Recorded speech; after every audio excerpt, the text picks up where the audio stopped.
Well, it's another loss for the Vancouver Canucks, and the turmoil never seems to end in Vancouver. It's Dan Riccio and Randip Janda with Canucks this week. Randip, is the Canucks season on the brink? Oh, you better believe it. This is early in the game. I know a lot of fans are going to be saying, wait a second, what are you guys talking about? There's 65 plus games to go. But you're looking at a pretty terrible start to begin with. And now you start this 5 game road trip, which was supposed to start with the easy games. Ottawa, oh, no problem. Yeah, that was a bit of a problem. They ended up getting the 2 points, but it wasn't easy. Montreal, oh, they're in a rebuild. That should be easy. No, they got worked, especially in that first period by the Montreal Canadiens. And then you've got some good teams coming up. Toronto, Boston, and the Buffalo Sabres. Teams that the Vancouver has historically had some trouble with over the last couple of years, especially the Buffalo Sabres.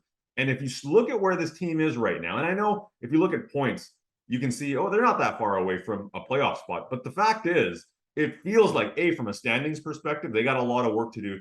But Reach, we cover these games. We see what's going on with this team within those 60 minutes. And at certain moments, in 5 minute pieces, they look like they were doing pretty good. And for the other 55 minutes, they look like they're kind of lost. So, to me, I look at this 5 game road trip and the remainder of this road trip, I look at it as yes, this is going to tell us where the season's headed. This is going to tell management where the season's headed. Being a Canucks fan, covering the Canucks is sort of like living the movie Groundhog Day. You're Punxsutawney Phil just waking up in the same nightmare over and over and over again. Ned is coming over from across the street, like, Phil, is that you? Instead, it's just like the Canucks repeating the same performance over and over and over again. Okay, And make that a horror movie, and that's what the Canucks season is. And sometimes it's a comedy as well with some of the turnovers that they pull off on this roster. But the problem here is, Randy, is that it has been over and over and over again. And this fan base is just so fed up of watching the same thing over again with the same players and the same direction. And I know this front office had hoped to do more, and they had hoped to freshen up the roster more than they did over the course of the summer. But the fact is that they didn't. They hoped to get more value for some of the players that they had on their books. They didn't. And now it's coming to a point where you are going to have to take an L on one of these players in order to shake things up a little bit, to open up the cap flexibility that you hope for and are maybe able to do something with next off season. Because your season, you're under a 400 points percentage through 13 games. What are you going to do? You're going to win 5-6 in a row with this roster the way that they're playing to get yourself back into the conversation by game 20? No, you're not. Who's kidding themselves? And even if that were to happen, I don't think that would change this front office's mind on what they have here in Vancouver. A couple of wins here and there. This leopard has shown its spots time and time again. It's not changing. Changes need to happen, and sooner rather than later. There's a short-term view of this team and there's a long-term view. The short-term can be, I guess, changed depending on how they play in the next little bit here. If they can right their season, you can at least in the short-term say, hey, maybe something is salvageable here. But in the long-term is still the long-term. You have to see what this team is going to be, what your core pieces are. Now, looking at this season and looking at the last 2 games specifically, I know there's roster flaws with this team, and especially with the defense. We've talked about it numerous times. The fan base has talked about it numerous times. Everybody across the league is starting to talk about the Vancouver Canucks defense, and not in a good way. However, if you look at the skilled players that they do have, if you look at the veteran players that they do have in the forward group as well, they should be playing better, Dan. So to my point is, yes, we can argue whether this team is a playoff team or not. That's a conversation that was happening in Vancouver across the league before the season even started. Some people were high on this team. Some people were saying they're not going to be able to beat out the Vegases or the LAs or the Edmontons for a spot. They're not a serious hockey team. They're not a serious group of players. We could have had that conversation. I don't think that conversation's happening anymore. But the fact is, those veteran players that we talk about, they're the one making the mistakes. And I get it. Jack Rathbone has a terrible game against Montreal. He's a young defenseman that's going to be thrown in the deep end, and he's going to make mistakes. JT Miller, delivering a pizza up the middle to Kirby Dach. Not the first time we've seen it. Thatcher Demko, I feel for him because he's coming back from an injury, but he's not playing anywhere near his level. And then you have players like Tanner Pearson, who on certain nights, you're actually wondering, why is he in the lineup? Because he's not offering anything. And in Montreal's in that Montreal game, more than anything, anytime the Canucks looked like they had maybe 20 seconds of momentum, guess what happened? Tanner Pearson penalty. So Yeah. to me, this is not even about necessarily the long-term view of how do you build around these pieces. The players that are supposed to deliver right now are the ones that are undercutting this team when they look like they're building momentum. So that's the issue. When you talk about having a mature game or being serious, I'm looking at the veterans because they haven't brought it. When you think about players, and this is harsh, but you know what? When you've got 4 wins on the season, harsh is fair. And they've got 3 forwards right now that are on pace for more than 80 points this year. They've got a defenseman who's a point per game. That is not the sound of a hockey team that should have as few points as they do through this point of the season. All due respect to Bo Horvat and the incredible goal scoring start he is off to, Elias Pettersson and the points that he's been able to amass so far this season, and JT Miller, who's still a point per game player right now, despite the struggles we all know if you've been watching he's had to start this season.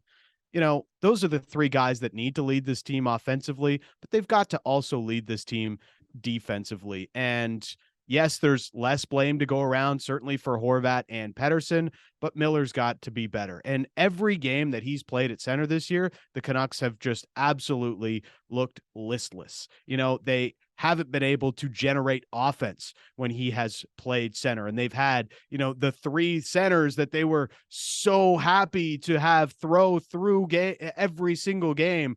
Pettersson, Horvat, Miller, we're going to dominate teams down the middle of the ice. That's not happening. Okay. It's not happening. It hasn't happened. And it's looked worse for this team, if anything. And that's why it comes down to these veterans more than anything else. I don't know how they're going to fix it. I don't think they can fix it. As I've said, a leopard, it's shown its spots. This is the 3rd straight year, Randip, where they've had the same start to the season, these types of turnovers, these types of performances. You've got to change the mix at some point, and I think everybody is ready for it. So is Jim Rutherford, as he mentioned earlier this week on Sportsnet 650, but it's just about time, and right now there's no trade market to really go after in the league. There's no cap space available around the league to actually go out and do things. But I absolutely think changes are coming in Vancouver. Oh, no question. And you hear about that, that interview that Jim Rutherford that you did on Sportsnet 650. And yeah, he's not pulling any punches. I appreciate the honesty, but I do feel for Bruce Boudreau. You can tell that he is trying his best to coach this team. He's trying new things. There are even line combinations in that Montreal game. What happened to joyful Bruce Boudreau? I mean, he's gone. He disappeared. That's the thing about Bruce Boudreau. He looks like the happiest man when his team is winning, and when his team is not, he looks like the most, he just most like, Yeah.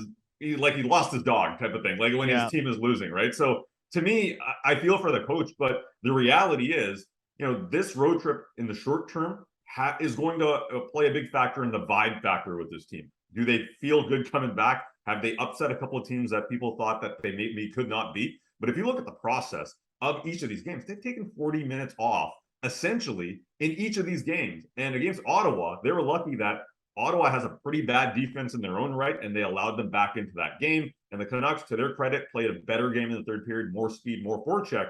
Montreal didn't allow them to do that. Montreal said, all right, we got Doc, we got Suzuki, we got Caulfield. We're going to do our thing, and we're going to take advantage of your mistakes. Now you roll into Toronto. You roll into Boston, and you roll into a Buffalo team that embarrassed you a couple of weeks ago on Hockey Night in Canada. This is going to be a huge moment. Like, I don't know what this Vancouver Canucks team can do. I've kind of lost, that benefit of the doubt that we've given them over the last year. I think that's gone. I don't know if anybody's giving them that anymore. So I expect these next 3 games to be pretty rough, right, Reach? They haven't shown that they're going to make it competitive. Any leash that they gained through the 57 games that they played last year, the 106-point pace after Bruce Boudreau took over, that leash is gone. And it's gone with the fan base. We saw that in the home opener with the jerseys flying on the ice and the boos raining down on this team. They played maybe one of their better games last Saturday against Nashville. And what happened? They still blew a 3-0 lead on home ice. It's just, it's the same things over and over and over again. And I know there was a lot of criticism for Jim Rutherford, like, hey, you're throwing all these haymakers out there and you've done almost nothing to change the roster. All you've done is actually double down on it. If you add in, Mikheyev, Besser, and Miller, the contracts laid out, you've committed over $100 million more to this roster than when you first took over it. But I will say that interview was all about Jim Rutherford throwing a grenade into the room and either saying, you know what, either you guys are going to rally together around these comments, or I'm going to have more clarity on what needs to happen with this roster. And Yeah, so far through 2 games of this road trip, Randeep, there's been basically zero response, even though they do have the 1 win. Yeah, it was a put up or shut up moment. And I think that is still coming in the next 3 games. The thing here is anytime the Vancouver Canucks win games this season, they've had to score 5 or more goals. That tells you what kind of team they are. That tells you as teams start to tighten up as the season goes on, the Canucks have not proven that they can win a game, a low scoring game. We talk about a lack of maturity, or Yep. are they serious defensively? Talk is great in the preseason, in the offseason, when you say you want to be a better defensive team, but the evidence so far tells us they're nowhere close. Is the Canucks season on the brink? Can they pull themselves out of it? What are the changes you would hope to see if Jim Rutherford and Patrick Allvin do go down that road? Let us know in the comments. It's Dan Riccio and Randip Janda, and we'll see you in next week's video.